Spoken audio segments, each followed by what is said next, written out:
This is Christmas 2021, Refuge. It was a big yellow with white trim two-story house on the corner. Owned by the grandmother of a mutant youth, it slowly over the years became a place where a battered mutant could find rest and succor. Of course, that meant they had to work with people to make sure the place was secure and safe. Mrs. Holiness was not one to suffer fools, and her family knew that. So did her son, Michael. He worked very hard to keep his mutation quiet, since there was no such thing as hiding the huge wings he had since childhood. Michael was known to fly in service to his mother's ministry, and those mutants staying at her house had to go to at least one church service if they stayed. It didn't hurt that Michael was a pastor as well. His ministry was lucrative, since mutants went to the afternoon services at the church near downtown Los Angeles. Still, once Michael was known, the house became a place where fellow mutants gathered if they needed to. Fellow mutants served meals from the kitchen in the backyard. It was moved to a tesseract since they needed to keep their activities quiet. The neighbors complained about the noise. Michael moved quickly and built an entrance that was a mile away at the local shopping center. Pastor Holiness was very happy with that because superheroes were noisy and dirty. She was glad Michael built a complete bath area so the supers could clean up if they needed.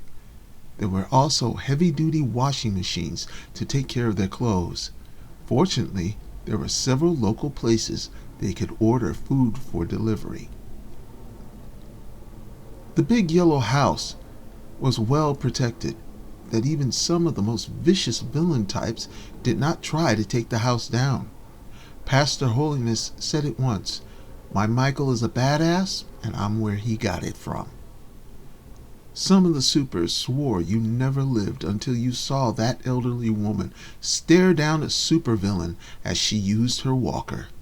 She might have been elderly, but she was no victim of anyone, at any time.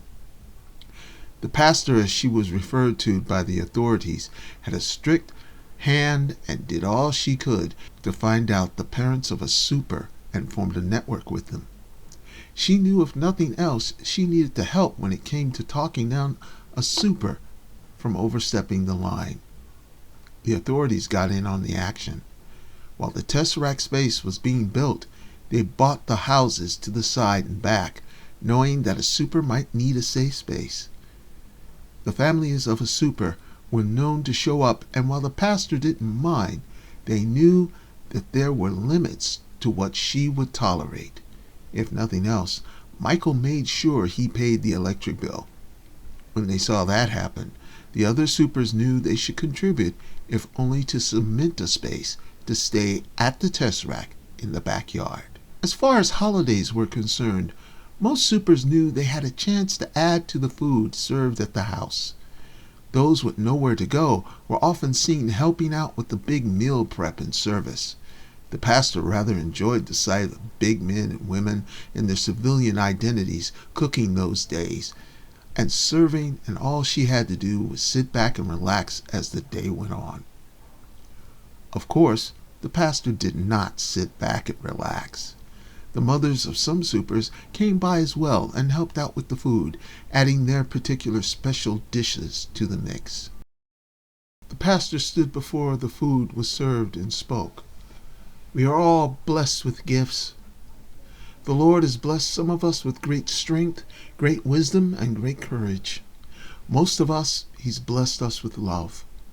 For some of us, that love lets us stand in another's stead in the battles we can't fight, to face the foes we don't dare face. I've seen many of you come here battered and bleeding, carrying wounds I thought some of you would die from. I've seen some of you heal others from wounds as I prayed for you outside the room where you were being treated. I've watched many of you begin your journeys and prayed for you as you took that first step. I've prayed over you when you took your last breath. Yet this and every Christmas season, I'm reminded of the sacrifice of our God when he sent his only Son to take on the world's sins and redeem them and us. To me, all of you are God's hands in the battle. All of you do all that you can to be righteous and faithful. That's why I don't mind this. That's why I can allow it.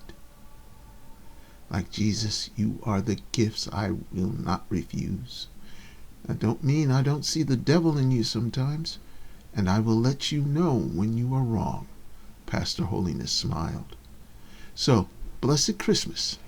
And remember, the greatest gift we get each year, every day, is each other. Should we be so blessed we see another year together or apart in love and good health, let us all say, Amen. Everyone in the Tesseract space said Amen and went to get plates and food. Later that day, Michael got an emergency call about a woman who was in a car that was hanging over the edge of a tight, twisty road and could not get out.